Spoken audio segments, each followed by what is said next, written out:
Cek, satu, dua, tiga.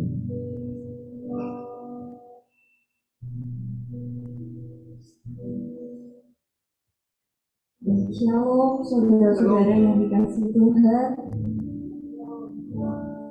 Siang hari ini kami mengucap syukur kita boleh bersama-sama bertemu kembali secara online maupun secara langsung di Kota Solo. Saat ini kita mau sama-sama siapkan hati kita, kita mau datang dalam hadirat Tuhan, kita mau mulai persekutuan hari ini, dan kita mau berdoa. Selamat siang Bapak, selamat siang Tuhan Yesus, selamat siang Roh Kudus. Kami mengucap syukur untuk kesempatan yang Kau berikan bagi setiap kami yang boleh ada di tempat ini bersama-sama berkumpul bersatu hati. Kami mau menuju memuliakan nama-Mu dengan kami rindu untuk mendengarkan firman-Mu. Kami percaya Tuhan Engkau hadir di tengah-tengah kami dan hadir dalam persekutuan hari ini. Semuanya suci dimuliakan Tuhan, dan kami percaya akan melakukan Tuhan berkali mendapatkan kemahan yang daripada-Mu, mendapatkan dekat-dekat yang lebih lagi Tuhan, dan Tuhan boleh menjadikan setiap kami, melindungi setiap kami senantiasa Bapa.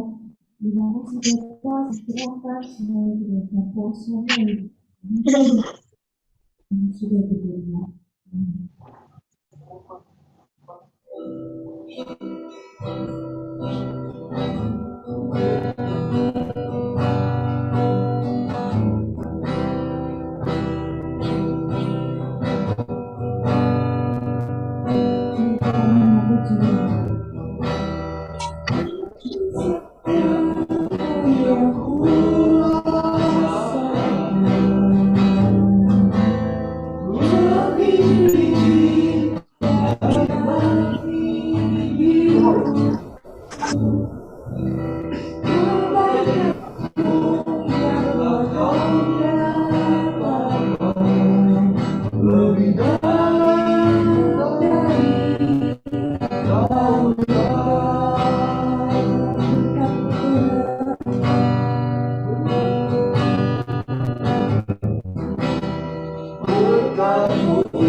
Jadi kita juga semua.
Dengan apakah ku balas Tuhan selain pujian sepakat.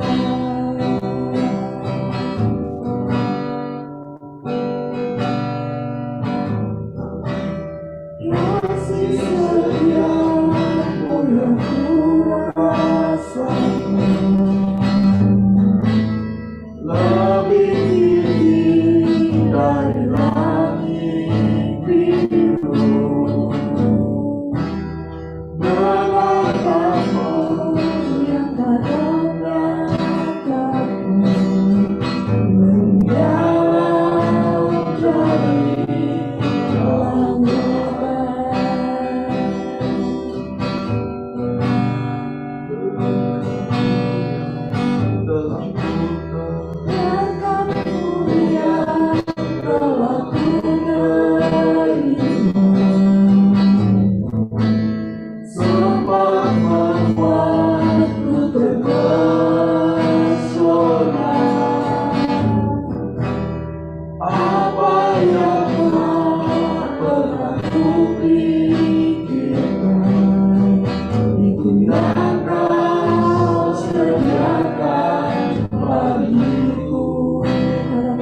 semua yang terpikirkan.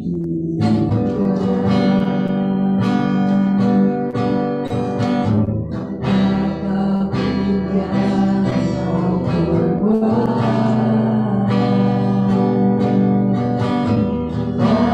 walau masuk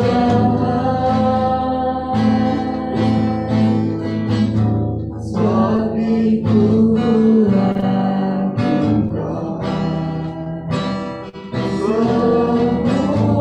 semua yang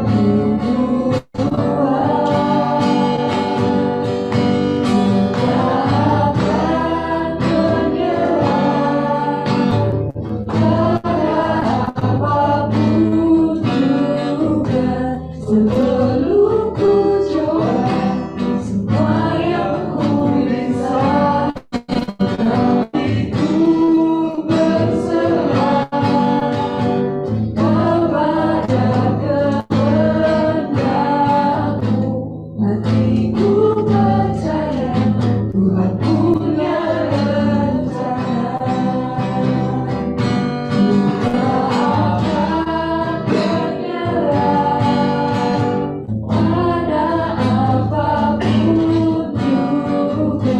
Sebelum coba semua yang ku bisa, tetapi ku berserah kepada kehendakmu. Hatiku percaya Tuhan punya rencana.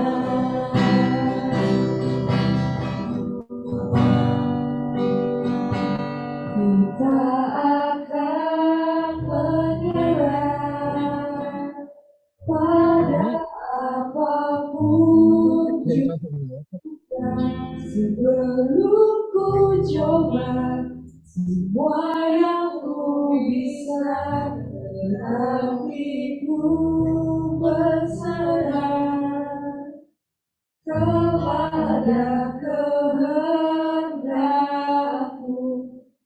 Hatiku percaya Tuhan punya rencana.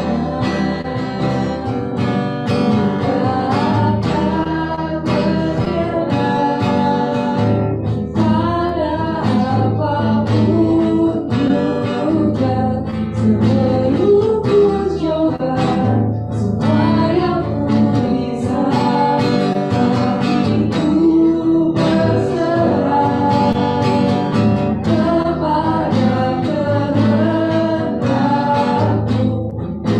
Hatiku percaya Tuhan punya rencana. Hatiku percaya Tuhan punya rencana. Hatiku percaya Tuhan punya rencana.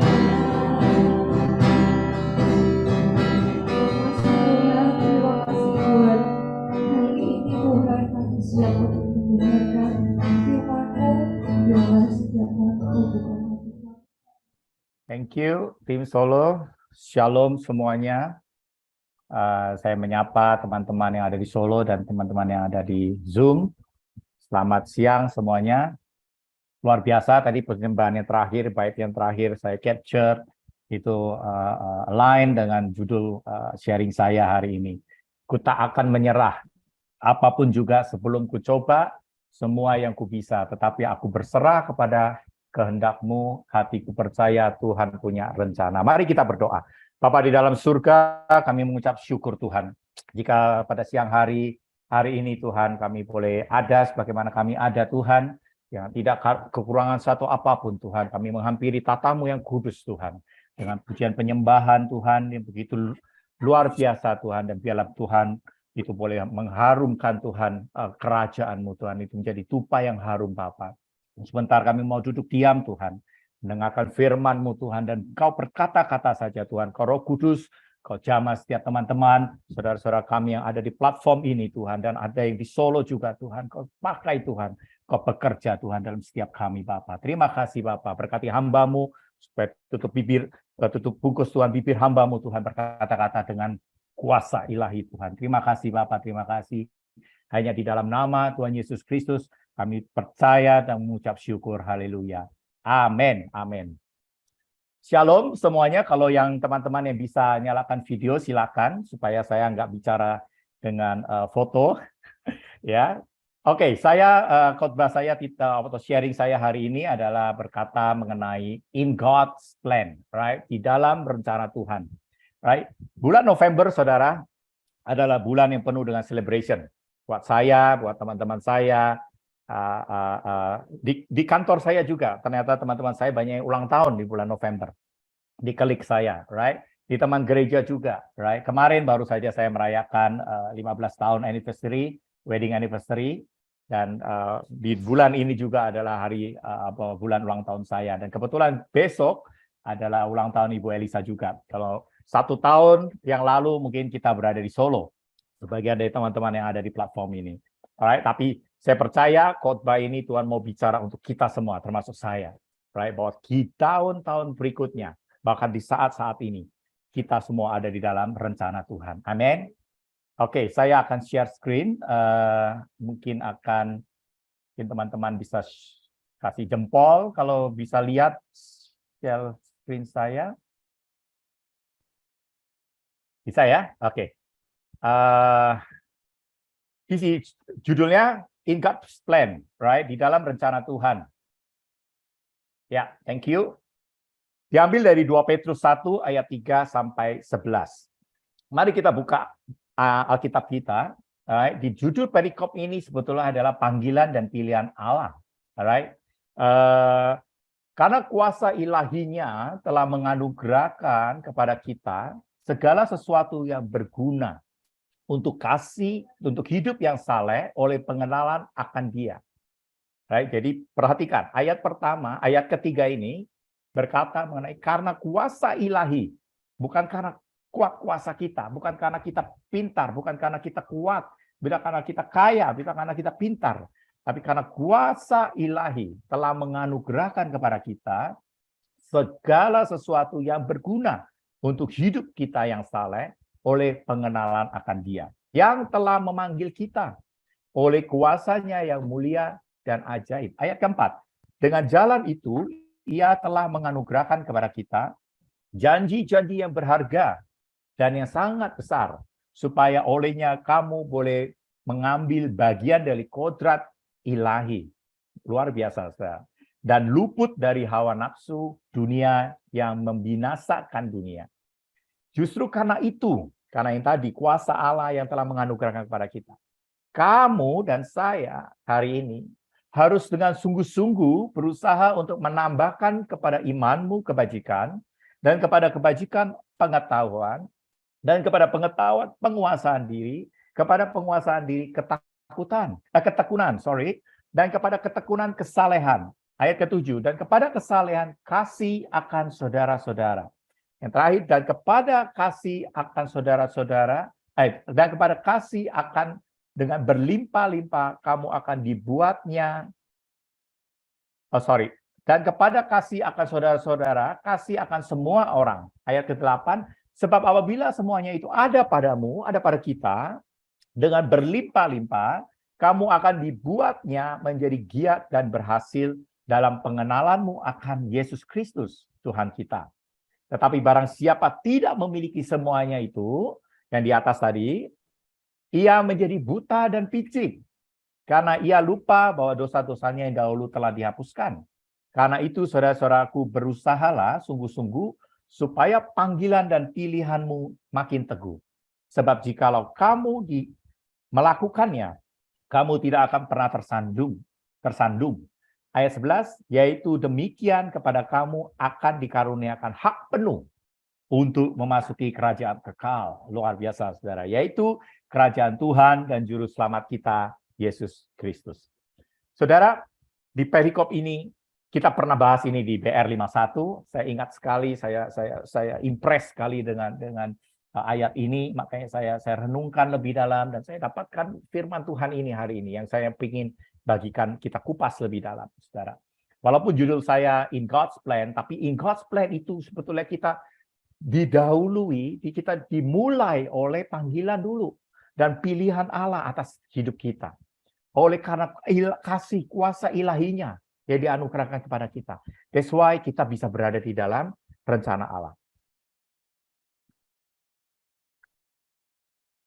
Pokok pembahasan kita siang hari ini adalah kalimat kunci ini adalah penting, panggilan dan pilihan. Nah, saudara, Tuhan menghendaki setiap kita ini berada di dalam panggilannya. Ya, kalau saudara dan saya sudah dipanggil Tuhan, jangan keluar. Ya, jangan keluar dari panggilan itu. Supaya kita berada di dalam rencana Tuhan. Karena kita telah dipilih olehnya. Ya, ingat ya, banyak yang terpanggil dan sedikit yang terpilih. Ya, jadi kita harus harus benar-benar memanfaatkan waktu ini ketika kita sudah dipanggil dan dipilih oleh Tuhan supaya kita tetap berada di dalam rencana Tuhan, rencana Allah. Pemahaman dan pengertian di dalam rencana Tuhan itu nanti kita akan lihat itu.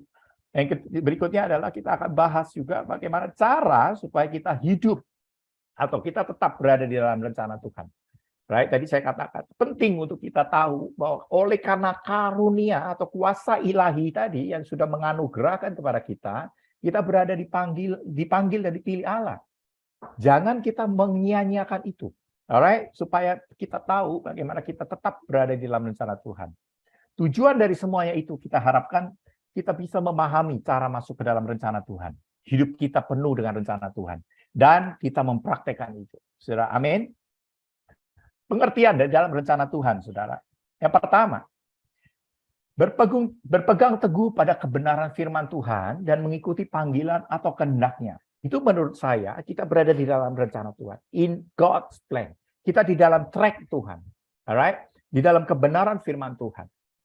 Ya, kita nggak boleh menyimpang ke kiri ke kanan.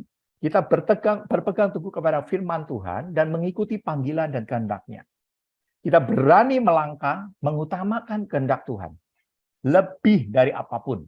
Dan selalu berupaya untuk hidup berkenan bagi Dia. Amin. Mengutamakan kehendak Tuhan. Nanti kita bahas. Prioritas kita. Alright, di dalam hidup kita ini.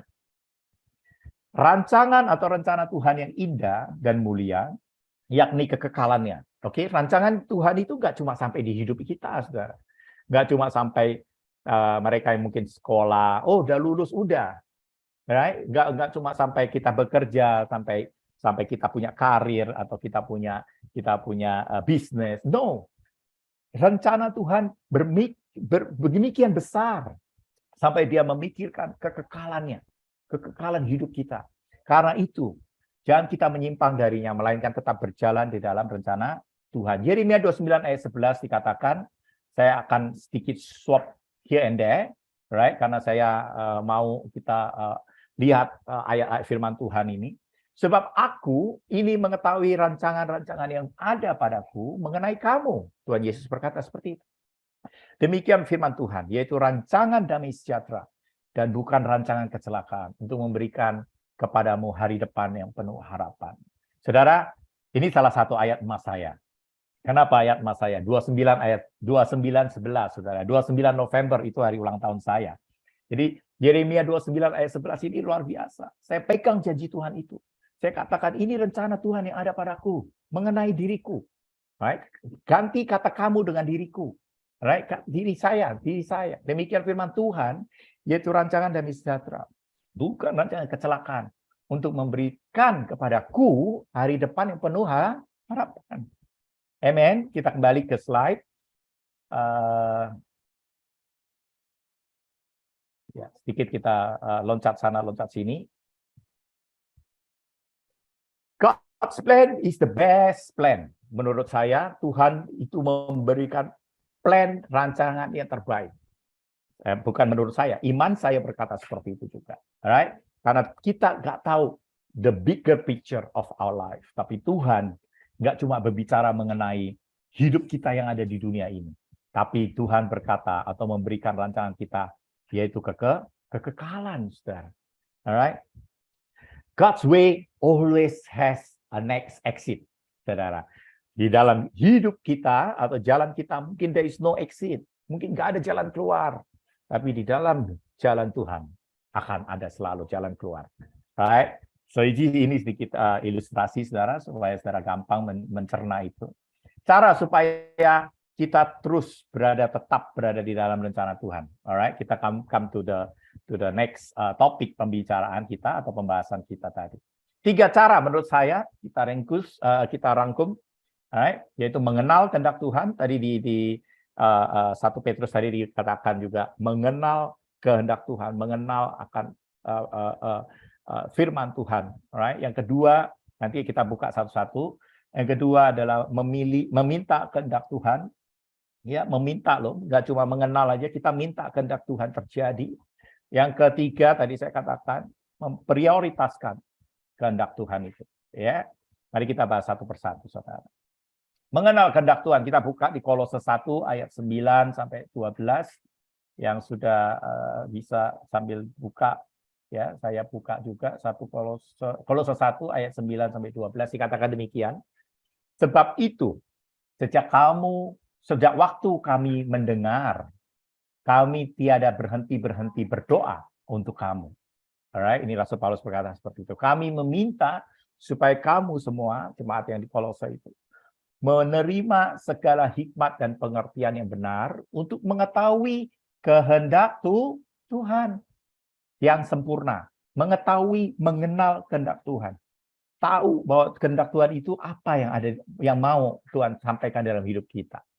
Alright, kita lanjut ayat yang ke-10, sehingga hidup kita semua layak di hadapan-Nya serta berkenan kepadanya dalam segala hal, dan kamu memberi buah dalam segala pekerjaan yang baik dan bertumbuh dalam pengetahuan yang benar tentang Allah. Nah, ini penting sekali, saudara.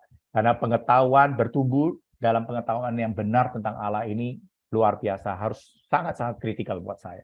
Ya, jangan sampai kita mengenal Allah kita itu salah.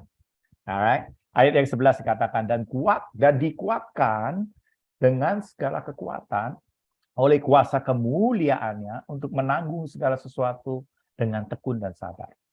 Dan mengucap syukur dengan sukacita kepada Bapa yang melayakkan kamu dan saya untuk mendapat bagian dalam apa yang ditentukan oleh orang-orang kudus di kerajaan terang. So, ini kehendak Tuhan, supaya kita tahu bahwa Tuhan mau seperti ini. Kita bertumbuh dalam pengetahuan yang benar tentang Allah. Tuhan mau supaya kita dikuatkan dalam segala dengan segala kemuliaannya untuk menanggung segala sesuatu dengan tekun dan sabar. Kalau kita tahu kehendak Tuhan itu, kita mengenal kehendak Tuhan itu, Tuhan nggak mau kita asal-asalan dalam hidup ini. Ya, Tuhan mau kita mengucap syukur dan bersukacita untuk melayakkan kita untuk mendapat bagian dari apa yang ditentukan orang-orang kudus di dalam kerajaan terang. Jadi ini bukan berbicara mengenai hidup kita di dunia tok. Selesai. No, it's going to go to the bigger picture. Apa yang Tuhan sedang bicarakan di sini itu lebih dari apa yang kita pikirkan. Bahwa apa yang kita mendapat bagian dari yang sudah ditentukan oleh orang kudus di dalam kerajaan terang. Artinya apa? Kita mendapat kerajaan Allah, kekekalan. Amen. Kita kembali ke sini. Ya, di ayatnya tadi kita udah baca. Dengan mengenal kehendak Tuhan, kita akan dapat membedakan mana yang Tuhan inginkan. Tadi kita udah baca ya di Kolose 1 ayat 9 sampai 12, dan mana yang nggak diperbolehkan. Kalau nggak kita tahu kehendak Tuhan, kita nggak tahu, kita labrak aja, kita tabrak aja, kita jalan aja.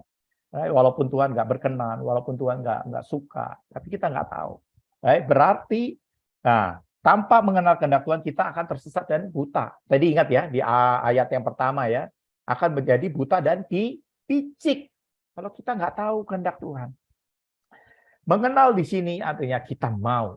Saya garis bawahi di situ, saya highlight di situ. Kita mau. Artinya apa? Artinya itu optional. Artinya itu pilihan. Ya, pilihan. Mengenal itu pilihan. Saya mau nggak sih kenal dekat sama Pak Yugo? Itu pilihan saya. Saya mau nggak sih mengenal lebih dekat dengan seseorang? Ya, saya akhir-akhir ini saya baru bagikan advice ke anak-anak saya. Jauhi teman-teman kalian yang nggak bagus, yang membuat toksik dalam hidupmu, ya, yang nggak membangun hidupmu. Jauhi. Ya, kita bisa mengambil apa namanya ya, pilihan. Kita bisa mengambil langkah siapa yang mau kita kenal lebih dekat. Amen. Kita mau berusaha mengenal atau mengetahui apa kehendak Tuhan itu. Itu arti mengenal di sini. Dan mempelajarinya. Dan memiliki pemahaman yang konkret akan kehendak Allah. Alright, ketika kita mengenal sesuatu, mengenal seseorang, kita mau lebih dalam mempelajari, oh karakter dia gimana. Mau mempelajari lebih dalam, oh dia orangnya seperti apa sih yang dia suka, apa sih yang dia nggak suka. Amen. Dan kita mau memahami itu secara konkret. Dan Tuhan juga begitu. Tuhan itu real, Tuhan itu konkret. Bukan cuma kita pas dalam tanda kutip pacaran, kita konkret, oh kita mau mengenal si A, ya si cewek, si cowok gitu ya. Saya mau tahu dia sukanya apa, saya mau tahu dia makannya suka apa. No, Tuhan kita juga real. Amen. Tuhan kita konkret. Makanya kita harus ambil itu. Ya, saya tadi ingat ya, tujuan sharing hari ini adalah mempraktekkan. Kita mau konkret, kita mau praktekkan. Amen. Keuntungan kita mengenal kehendak Tuhan adalah kita akan tahu panggilan kita secara spesifik. Ya, tadi di ayat awal yang saya bacakan, memang benar-benar Tuhan panggil kita. Ya, panggilan kita untuk apa? Panggilan kita apa? Apakah kita akan dipakai Tuhan sebagai perpanjangan tangan untuk memberitakan Injil? Apakah kita sebagai pengkhotbah? Apakah kita sebagai WL? We know, ya, exactly Tuhan mau panggil kita untuk sebagai apa. Ya. Yang kedua, kita tidak gampang mundur dari iman. Ya, kita nggak gampang. Kalau ada kita tahu bahwa Tuhan tadi di Kolose 1 ayat 9-12, Tuhan tahu kita maunya arahnya kemana, saudara. Oh, Tuhan Yesus sungguh baik. Arah kita adalah ke kerajaan terang. Kita nggak akan mundur dalam iman kita. Karena hidup kita di dunia ini sementara.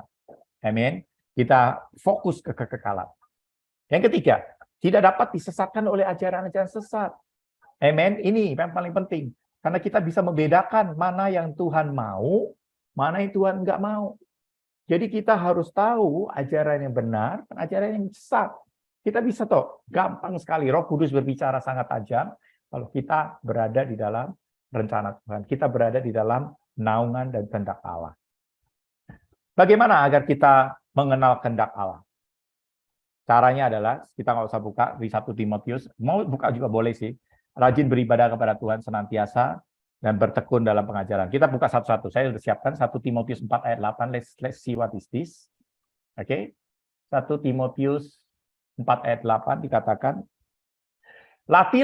latihan badani terbatas gunanya, tetapi ibadah itu berguna dalam segala hal, karena mengandung janji, baik untuk hidup ini, maupun untuk hidup yang akan datang. Lihat saudara, latihan kita itu terbatas, kalau olahraga ya, itu terbatas.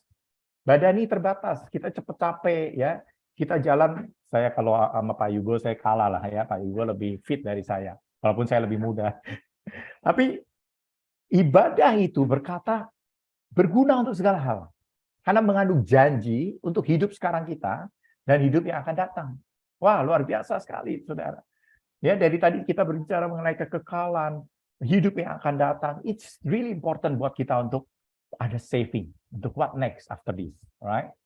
Yang ketiga, yang berikutnya adalah bagaimana kita mengenal kehendak Tuhan adalah bertekun dalam pengajaran Alkitab. Kisah Para Rasul 2 ayat 42 dan bertekun dalam doa dan pelayanan juga. Saya bukakan sekalian. Kisah Para Rasul 2 ayat 42 dikatakan demikian. Mereka bertekun dalam pengajaran. Mereka ini jemaat mula-mula itu ya. Ya kalau saudara baca ya di Kisah Para Rasul, Roh Kudus dicurahkan, Kisah Para Rasul 1. Mereka bertekun dalam pengajaran rasul-rasul dan dalam persekutuan. Apa yang kita lakukan siang hari ini. Dan mereka selalu berkumpul dan memecahkan roti dan berdoa. Amen.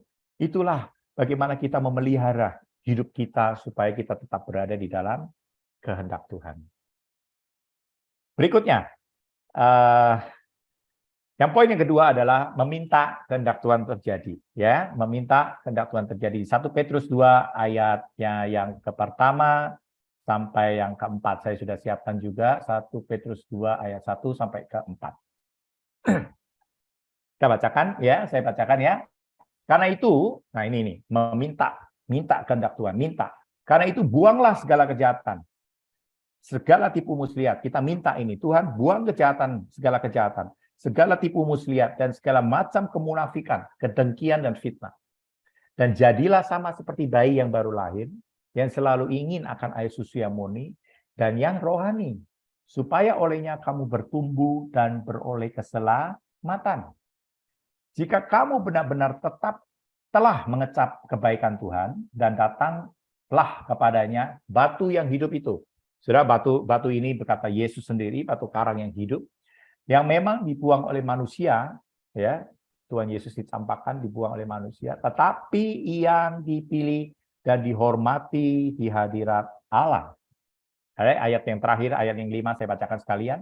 Dan biarlah kamu juga dipergunakan sebagai batu hidup untuk pembangunan suatu rumah rohani, bagi suatu imamat kudus, untuk mempersembahkan persembahan rohani yang karena Kristus Yesus berkenan kepada Allah. Isi kembali lagi, Tuhan mau kita jadi batu hidup untuk pembangunan rumah rohani. Jadi kalau pemikiran kita cuma hidup kita di dunia ini, itu sangat, part of, itu bagian yang kecil, saya katakan. Ya, kita harus punya gambaran ilahi itu. Rencana Tuhan itu besar. In God's plan, rencana Tuhan itu besar, saudara, dalam hidup saudara dan saya. Enggak cuma hidup saat ini, tapi Tuhan berkata lebih dari itu, kekekalan. Tuhan katakan, kerajaan terang, Tuhan katakan, batu hidup untuk pembangunan rumah rohani. Apa artinya? Kita mau dipakai Tuhan menjadi suatu rumah rohani dan suatu tempat yang kudus, imamat yang kudus. Dan untuk mempersembahkan ini, ya, persembahan rohani yang karena Yesus Kristus berkenan kepada Allah. Tuhan mau pakai kita sedemikian, saudara. Lebih besar dari apa yang kita pikirkan. Amin. Kembali lagi ke sini. Ya, kita sudah baca itu. Kita bukan saja sekedar mengenal, tapi juga memiliki rasa haus untuk supaya bertumbuh dan meminta kehendak Tuhan terjadi dalam hidup kita. Ingat tadi ya, kehendak Tuhan itu apa aja ya. Tadi kita udah bacakan, saya lupa tadi. Sebentar. Nah itu, buanglah kejahatan. Supaya itu kehendak Tuhan terjadi dalam hidup kita. Buang kejahatan, segala tipu muslihat, segala macam kemunafikan, kedengkian, dan fitnah. Amin. Terjadi dalam hidup kita, meminta kehendak Tuhan terjadi berarti kita memiliki penyerahan diri total, teman-teman, ya, penyerahan diri total kepada Tuhan dan pimpinannya atau tunduk dalam otoritas Tuhan. Penyerahan diri total. Kita harus mau Tuhan bentuk. Tuhan, ketika saya meminta kehendak Tuhan terjadi, hati-hati, saudara. Tuhan pakai kita. Tuhan pasti kikis, Tuhan pasti bentuk. Enak nggak? Nggak enak.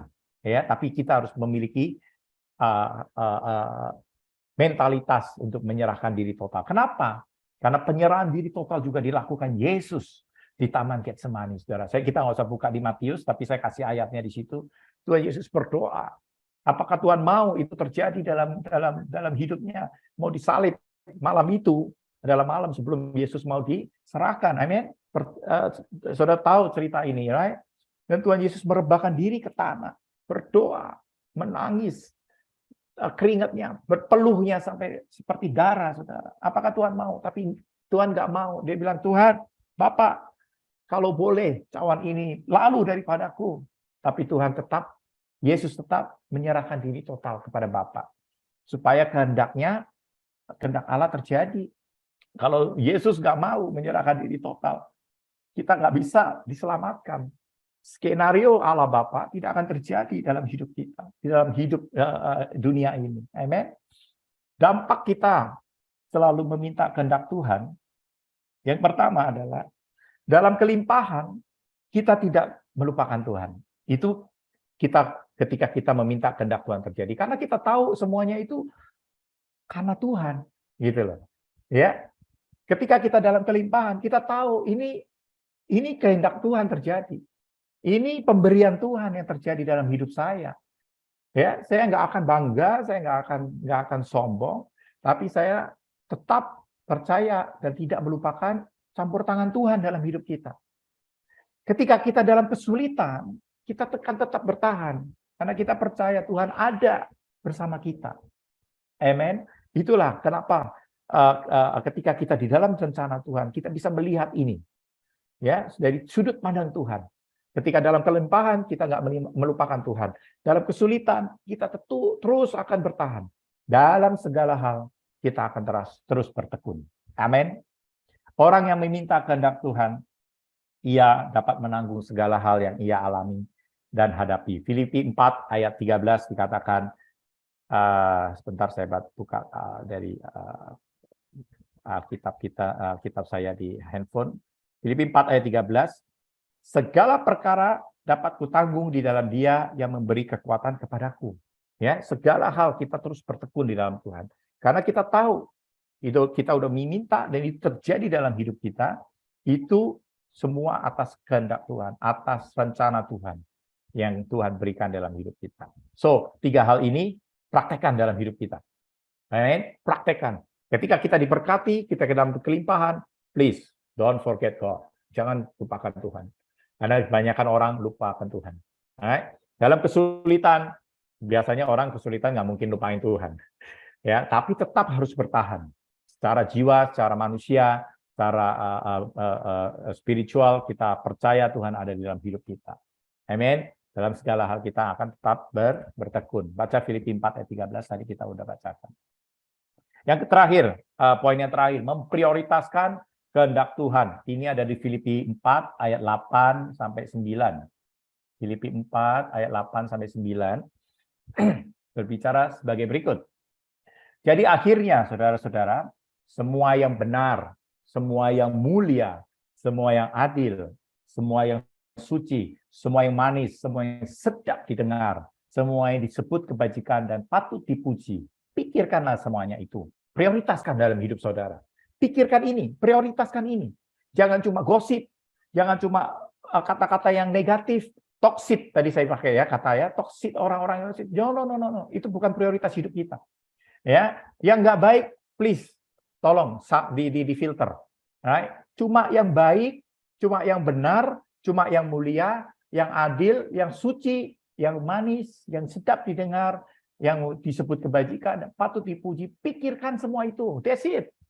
Tuhan berkata ini aja, prioritaskan. Dan apa yang telah kamu pelajari, yang telah kamu terima, dan apa yang telah kamu dengar, dan apa yang telah kamu lihat padaku, lakukan itu. Kita seringkali baca, begitu banyak sekali mujizat Tuhan lakukan. Right? Tapi kita masih belum percaya. Ya, makanya Tuhan bilang, hai angkatan tidak percaya ini. Right? Ketika itu kan, ada orang bertanya, tanda-tanda. Nah, ingat ya saudara, tanda-tanda Yunus.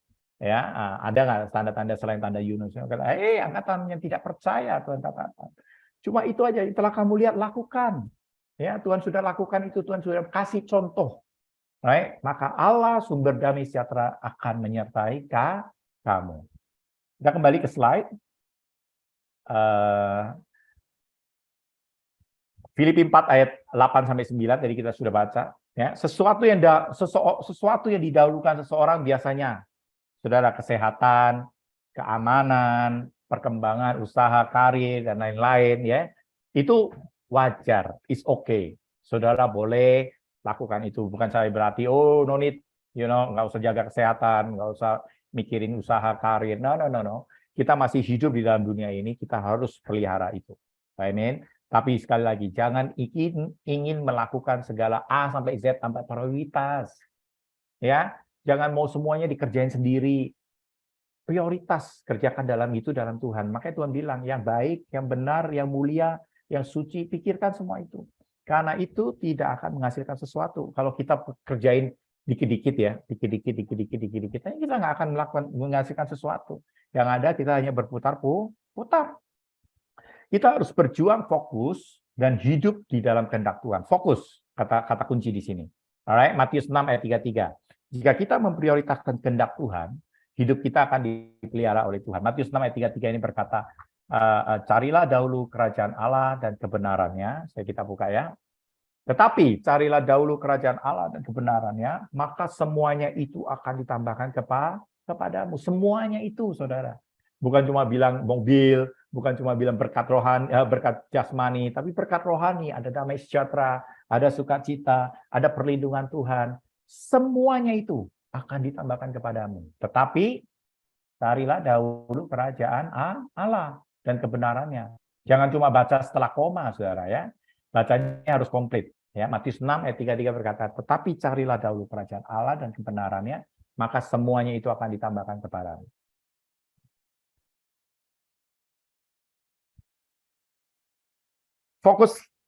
Fokuslah terus untuk menabur dengan prioritas kekekalan. Nah, ini saya juga kita buka ya, karena ini ayat-ayat yang luar biasa. Saya pikir important untuk kita melihat ini. Ayat Galatia 6 ayat 9 dikatakan, janganlah kita jemu-jemu berbuat baik. Right? Karena apabila sudah datang waktunya, kita akan menuai. Right? Jika kita tidak menjadi lemah. Jadi Tuhan mengingatkan kita untuk memprioritaskan kita untuk menabur. Jangan kita siap jemu-jemu berbuat baik. Nanti ada waktunya kita akan menuai. Don't worry, kata Yesus. Right? Kata firman Tuhan, jangan ragu-ragu. Jangan kita jemu-jemu berbuat baik. Amin. Prioritaskan hidup kita. Nah, fokuslah untuk terus menabur dan prioritaskan kekekalan. Right? Karena itulah yang Tuhan mau kita lakukan. Karena pada waktunya datang nanti, kita akan menuai. Amin. Last slide dari saya, masih memprioritaskan kehendak Tuhan. Ya, mungkin kita akan renungkan ini. Ya, buat kita semua, masihkah kita akan memprioritaskan kehendak Tuhan ketika kita dihadapkan dengan pilihan yang sulit? Ya, masihkah kita memprioritaskan kehendak Tuhan ketika ada hujan badai pencobaan terjadi dalam hidup kita? Saudara, ketika kita di dalam rencana Tuhan, when we are in God's plan, doesn't mean kita nggak akan lepas dari masalah. Ya, doesn't mean kita akan lepas dari masalah. Sorry, doesn't mean kita nggak akan ada masalah. No, bukan artinya kita udah ada di dalam rencana Tuhan, kita lepas dari masalah. Tidak sama sekali. Tapi kita mau lihat bagaimana kita memprioritaskan, mengenal kehendak Tuhan, minta kehendak Tuhan terjadi, dan prioritaskan itu dalam hidup kita. Kalau itu sudah terjadi dalam hidup kita, saya percaya 3 poin ini saya akan balik lagi kembali ya. Di dalam setiap kelimpahan kita bisa mengucap syukur. Kita tidak pernah melupakan Tuhan. Ya, di dalam setiap kesulitan dan tantangan yang kita hadapi, kita akan terus bertahan. Kita akan terus dikuatkan dalam hidup kita. Dan dalam segala hal itu, semuanya itu kita boleh bertekun. Ya, saya sudahi sampai hari ini. Demikian firman Tuhan. Saya harap saudara ingat ini, ketika kita di dalam rencana Tuhan, karena Tuhan sudah panggil kita, ya, kita summarize sedikit, karena Tuhan sudah panggil kita, saudara menganugerahkan kuasa ilahinya kepada kita. Dan 3 hal untuk kita berada di dalam rencana Tuhan. Yang pertama, mengenal kehendak Tuhan. Kedua, yaitu meminta kehendak Tuhan terjadi. Jangan cuma mengenal, aku tahu Tuhan, kehendakmu ini. Udah cukup. Tapi minta itu terjadi. Ya, praktek konkret itu terjadi. Minta itu terjadi dan prioritaskan. Ketika kita sudah meminta, Tuhan kasih loh. Baik, saya akan stop sharing di sini supaya saya bisa lihat wajah teman-teman. Ketika kita sudah meminta kehendak Tuhan, Tuhan akan berikan. Ya, Tuhan akan berikan. Tapi hati-hati, kembali lagi, siapkan diri kita meminta, dan itu pasti nggak enak. Pasti Tuhan akan bentuk kita. Akan ada pembentukan, akan ada pemulihan dalam hidup kita. Dan ketika itu kita harus prioritaskan. Where is what, apa yang Tuhan mau kita lakukan. Demikian firman Tuhan. Tuhan Yesus memberkati. Ada tambahan atau pertanyaan, silakan kita diskusi bareng-bareng. Amin. Tuhan Yesus memberkati. Silakan Pak Yugo. Oke, thank you Chandra. Chandra.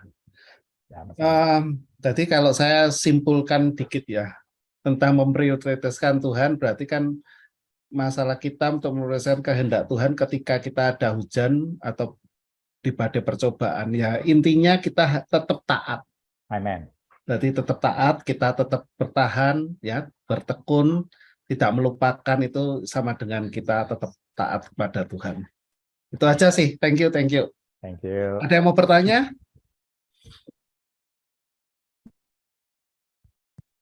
Pak Theo Budi mungkin kangen sama Pak Chandra.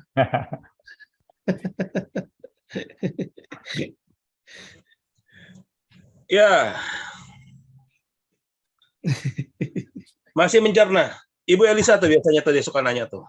Saya sedang mencerna apa yang si Om Chandra sampaikan. Masa setiap minggu sih. Hari ini Men's Day, harus ada jubirnya. Nanti bosen semua dengerin saya terus. Hah? Amin, Nggak amin. apa-apa. Yang harus ada yang bertanya, Ibu Elisa kalau bertanya itu cakep banget. Jadi kita tinggal dengerin aja. Itu namanya kungfu tuh.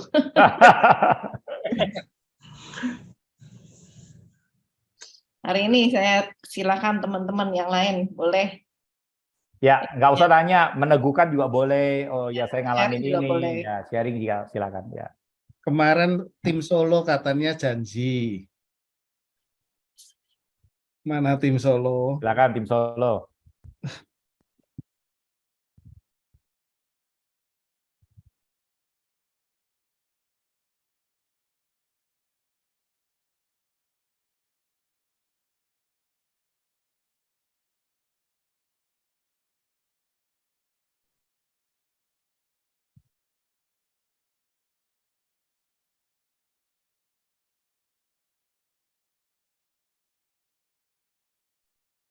Amin, amin. Ada pernah yang mau tanyakan, ada yang mau neguhkan?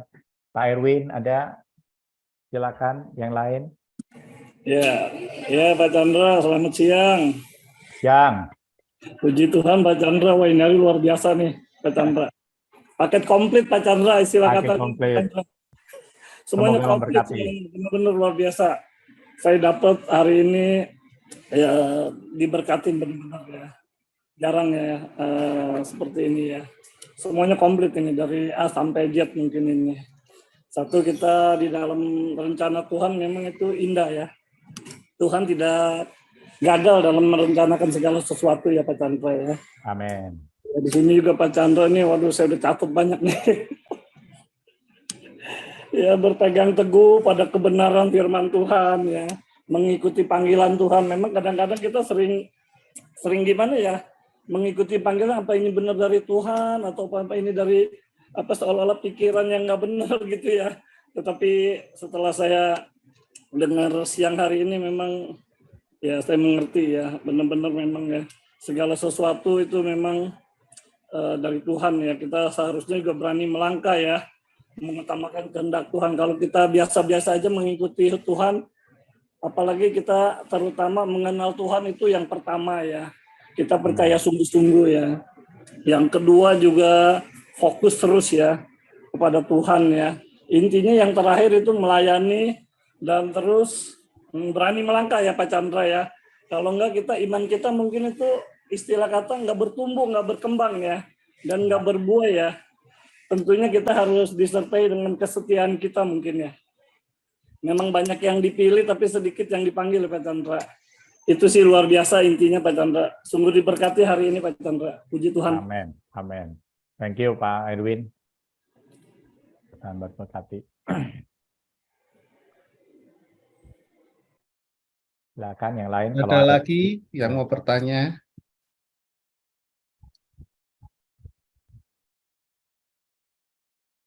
Mungkin quick one ya, sering sekali ya orang mempertanyakan kehendak Tuhan, apa kehendak kita sendiri di dalam hati nurani. Kadang-kadang beda-beda tipis, kadang-kadang oh ini untuk pelayanan, oh ini untuk ini, tapi kadang-kadang bagaimana benar-benar bisa membedakan itu kehendak Tuhan, apa kita aja. Kadang-kadang misalnya gini, wah lagi berapi-api, wah saya mau pergi misi langsung terbang ke sana gitu, atau oh saya mau melakukan sesuatu atau gimana. Lah itu gimana kalau kehendak yang kelihatannya apa semua yang positif pasti is confirm atau bagaimana? Karena kan beda-beda tipis juga ya. Ayo, ada yang bisa jawab nggak? Pak Tio ini pertanyaan Bu Elisa nih yang udah ditunggu-tunggu nih Pak Tio. Nah, kenapa? Nah, ya Pak Tio jawab dulu. Pak Tio. Katanya Mikir Bu Elisa nanya. Pertanyaannya sulit. Ya, jadi memang kalau saya sih pribadi memahaminya ya. Saya pribadi memahaminya kalau bicara apakah kehendak saya atau kehendak Tuhan sih memang beda-beda tipis. Tapi mungkin memang kalau saya selalu berpedoman kepada firman Tuhan sih. Saya berpedoman kepada firman Tuhan. Yang artinya begini. Kayak contoh tadi kan Ibu Elisa bilang misalnya kita menginjilkan. Nah, memang jelas di Matius sebelum Tuhan Yesus naik kan Tuhan Yesus juga bilang kan, pergilah jadikanlah sebuah bangsa muridku. Jadi memang pergi menginjil itu memang sudah menjadi keharusan, kewajiban kita sebagai anak Tuhan. Tapi misalnya kalau kita mau menginjil keluar gitu kan, nah itu kita, kalau saya pribadi, kita harusnya dapat impresi dulu, artinya kita dapat tuntunan dulu dari Roh Kudus, dapat pewahyuan, dapat hikmat. Oh, kita harus pergi menginjil nih, kemana nih, ke Jawa, ke Sulawesi, ke Kalimantan, kemana gitu kan. Nah biasanya sih saya kalau memahaminya gitu, kita dapat impresi dulu dari Tuhan, ada ayat yang nongol, atau pas kita dengar khotbah, atau kita dengar lagi ngomong-ngomong, tiba-tiba tek, iya nih kayaknya saya harus menginjil, seperti itu kan. Nah itu tuh buat saya itu udah tanda-tanda tuh, artinya Tuhan mungkin suruh kita melangkah. Bukan emosi sesaat. Emosi sesaat kan maksudnya lagi berapi-api nih, yuk kita penginjilan ke sana kemari, tanpa pengertian, tanpa pewahyuan dulu, walaupun memang didasari oleh Alkitab kan, semua didasari oleh Alkitab. Kalau saya sih memahaminya seperti itu. Tapi memang ini kan beda-beda tipis ya. Oleh sebab itu, waktu kita mau melangkah lagi, kita harus tanya Tuhan dulu lagi, kita harus berdoa dulu. Tuhan, benar nggak nih saya harus pergi menginjil? Tuhan, benar nggak saya harus memberkati orang ini? Tuhan, saya harus bla bla bla bla, seperti itu sih menurut saya secara pribadi. Jadi mungkin di situ kita bisa lebih cocok, maksudnya bukan karena emosi sesaat, bukan karena hanya keinginan-keinginan kita. Kan biasanya orang yang lagi on fire itu kan bakar sana bakar sini kan, maksudnya bukan bakar sana bakar sini, maksudnya berapi-api banget gitu kan, tanpa akhirnya pengertian yang benar. Akhirnya malah nanti jadi kita dalam tanda kutip pelayanannya bukan jadi memberkati orang, mungkin ada banyak hal-hal gitu, banyak problem gitu. Waktu kita banyak problem, nanti kita salahin Tuhan lagi, Tuhan kenapa nggak tolong saya, Tuhan kenapa nggak bantu saya, kan itu kan jadi aneh lagi. Jadi mungkin itu sih kalau bahasa saya, kalau misalnya kita harus mungkin lebih tanya lagi Tuhan juga, terus mungkin kita minta konfirmasi sama Tuhan. Mungkin kita berdoa, Tuhan konfirmasi dong, atau kasih tahu sama siapa, kasih tahu apakah saya harus berbuat apa. Nah, seperti itu sih paling kalau jawaban dari saya sih, sekilas saja. Ya, nambahin sedikit, Bro Budi, I think udah di-cover ya. Yang pertama menurut saya juga harus diuji, apakah itu kehendak kita atau kehendak Tuhan. Dengan salah satunya adalah dengan konfirmasi tadi, ya, udah dikatakan. Contohnya waktu Pak John ya, kita ambil contoh Pak John nggak ada hari ini, tapi Pak John waktu mau melayani ke Situbondo, ya dia ada mungkin dia berdoa, dia ada sharing dengan beberapa teman yang dia pikir ini bisa memberikan satu konfirmasi atau apa. Dia sharing ke saya, dan saya juga punya hal yang sama yang saya dapatkan, beban yang sama, artinya oh ya Pak John mungkin it's time for you to go, saya bilang gitu kan, dan dia mendapatkan itu sebagai satu jawaban. Ya, jadi itu mungkin ada bentuk bagaimana kita sebagai pribadi, karena kita mengenal Allah kita tahu bagaimana seharusnya kita harus berinteraksi, ya. Jadi kita harus menggunakan cara itu. Yang mungkin setiap orang berbeda, mungkin setiap orang dapat langsung audible, oh Chandra pergilah ke sini gitu, enggak. Ada juga orang yang nggak bisa dapat itu, mungkin harus beberapa kali dikonfirmasi, dan itu akan melalui hamba-hamba Tuhan, ya, nubuatan dan segala macam. Itu bisa terjadi dalam hidup kita. Thank you, Bro Budi, ya, jawabannya.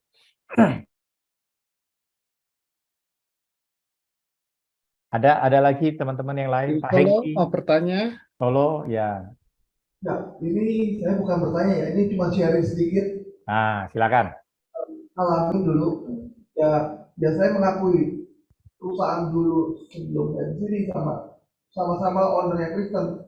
Tapi saya lihat Pak Yugo itu lebih dari ya bukan hanya owner, jadi hamba Tuhan ya. Jadi dia malah Pak Yugo bilang utamakan Tuhan dulu, sebelum kamu mau sesuatu. Apalagi kapan hari saya Jumat nggak ikut PD kan. Saya ketemu customer memang ketemu biasa ya akhirnya memang nggak ada yang mujizat gitu loh. Ini Pak Yugo kan saya sering ikut Pak Yugo untuk keliling ke customer, apalagi menceritakan bukan bisnisnya tapi menceritakan tentang Tuhan. Itu di awal pembicaraan Pak Yugo tuh khotbah malah.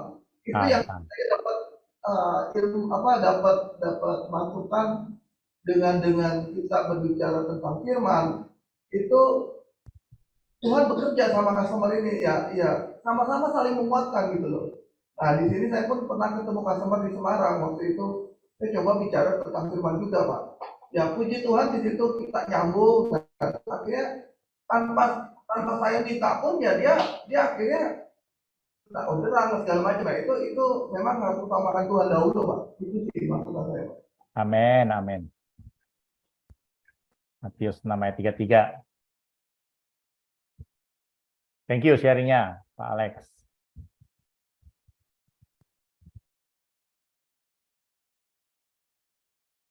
Ada lagi kira-kira siapa? Hengki? Frankie, halo. Ya.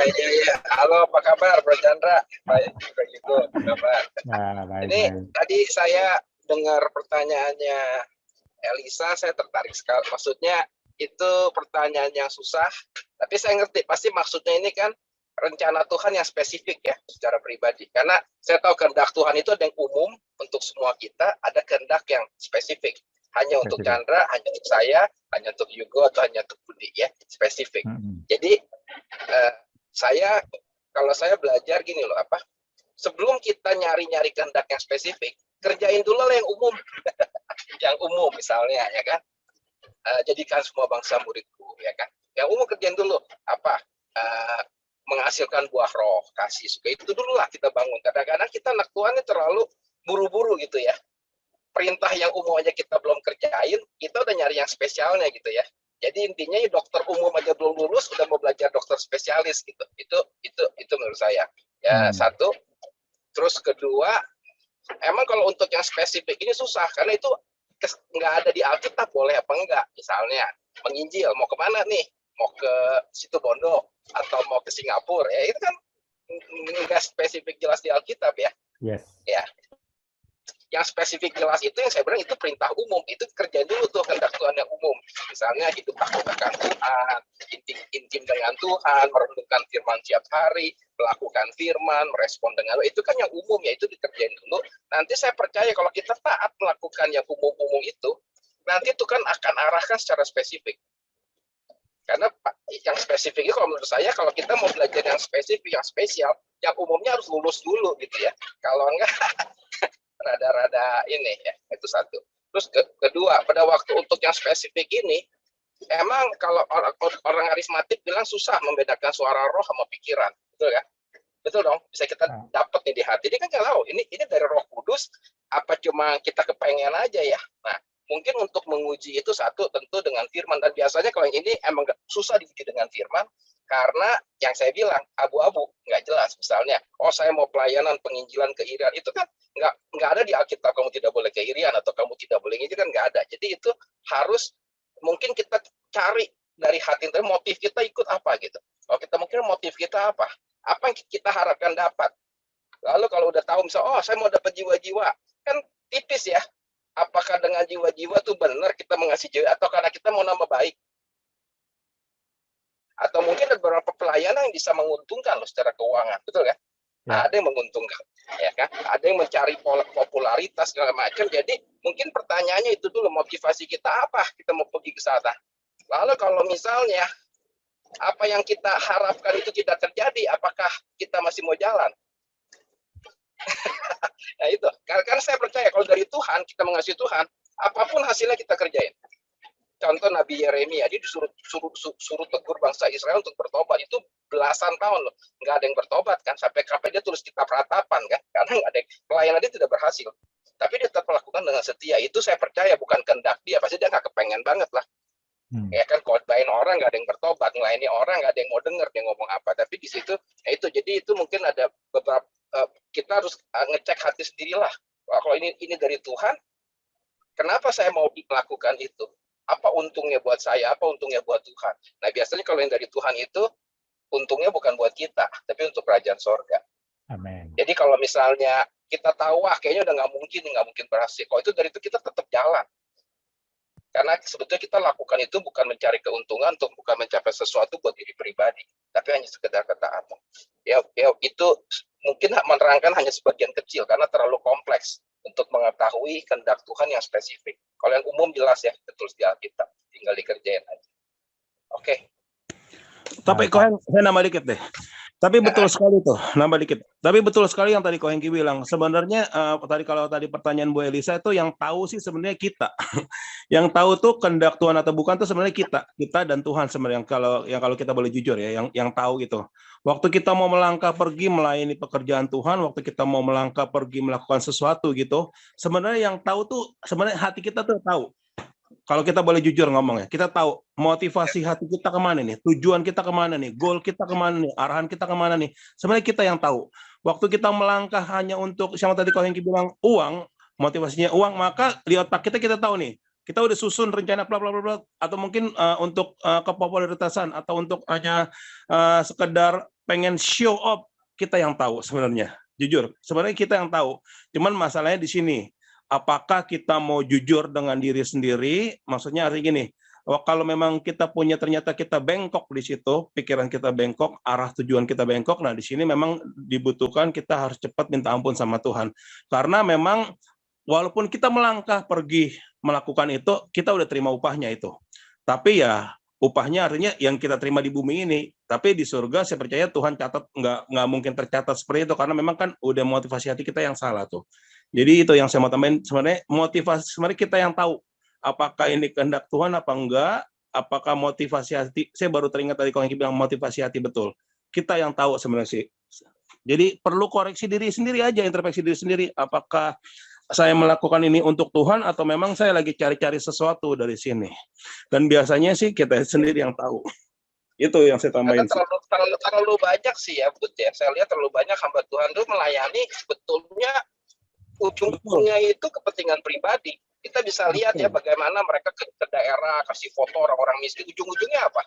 Menjual kemiskinan orang-orang itu, minta dana sumbang kemana-mana. Nanti udah dapat sumbangan berapa persen yang nyampe, berapa persen yang nyangkut di kantong dia. Itu kan kayaknya nggak murni ya. Nah, jadi kalau udah kayak begitu, biasanya dia akan lihat, wah ini bisa dijual nih bagus. Nah, tapi tipe kalau wah kayaknya nggak bisa dijual ini nggak bocuan ini, biasanya dia akan berhenti karena motivasinya bukan melayani Tuhan gitu kan. Banyak loh orang yang melayani milih-milih kan, wah yang PK-nya besar yang mana, kalau yang PK, wah sekali diundang nggak dikasih PK, next time diundang lagi pasti nggak mau datang, kalau gue sibuk gitu kan. Nah, jadi itu sangat sebetulnya betul kalau mau jujur kita sendiri tahu, tapi yang ngerinya itu kalau kita baca akhir itu, ingat nggak ayat ini, pada akhir zaman Yesus ngomong ya, banyak orang berseru apa Tuhan Tuhan gitu kan, berarti kan dia orang Kristen ya, panggil Yesus Tuhan ya, terus dia bilang apa, saya berdoa di dalam namamu, ini Kristen yang berdoa, lalu apa lagi, saya mengusir setan dalam nama Yesus, membuat mujizat, berarti kan orang-orang yang melayani loh, hamba-hamba Tuhan kan. Lalu Tuhan bilang apa? Aku tidak kenal kamu semua pembuat kejahatan. Dan mereka melakukan pekerjaan Tuhan loh. Mereka menginjil, mereka mendoakan orang sakit sembuh, mengusir setan. Berarti kan mereka melayani pekerjaan Tuhan. Tapi apa?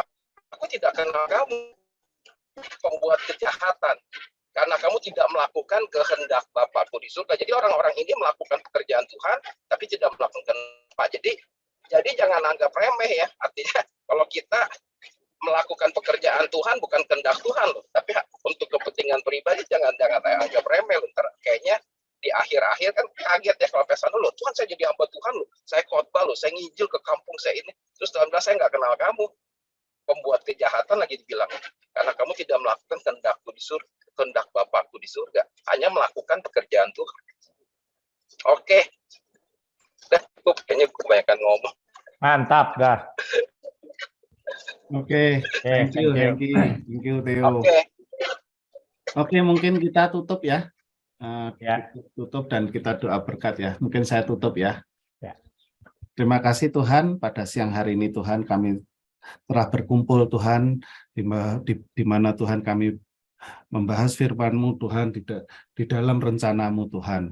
Dan juga Tuhan, kita semua Tuhan akan melanjutkan aktivitas pada siang hari ini sampai sore nanti Tuhan. Berilah Tuhan sukacita, damai sejahtera Tuhan, dan kiranya Tuhan memberkati dan melindungi kami semuanya Tuhan, walaupun di Solo dan di Australia, di Jakarta, di mana-mana Tuhan. Terima kasih Tuhan, kami tutup lagi Tuhan untuk ibadah, untuk persekutuan doa kami ini Tuhan, dalam nama Tuhan Yesus kami berdoa Tuhan. Amin. Amin, amin. Thank you. Oke, thank you, Sandra. Thank you, Mbak Elisa. Thank you, Thank you Sandra. semuanya. See you next week. Semuanya, bye. Oke semua, sampai Thank ketemu you lagi. semua. Ya. Tuhan berkati.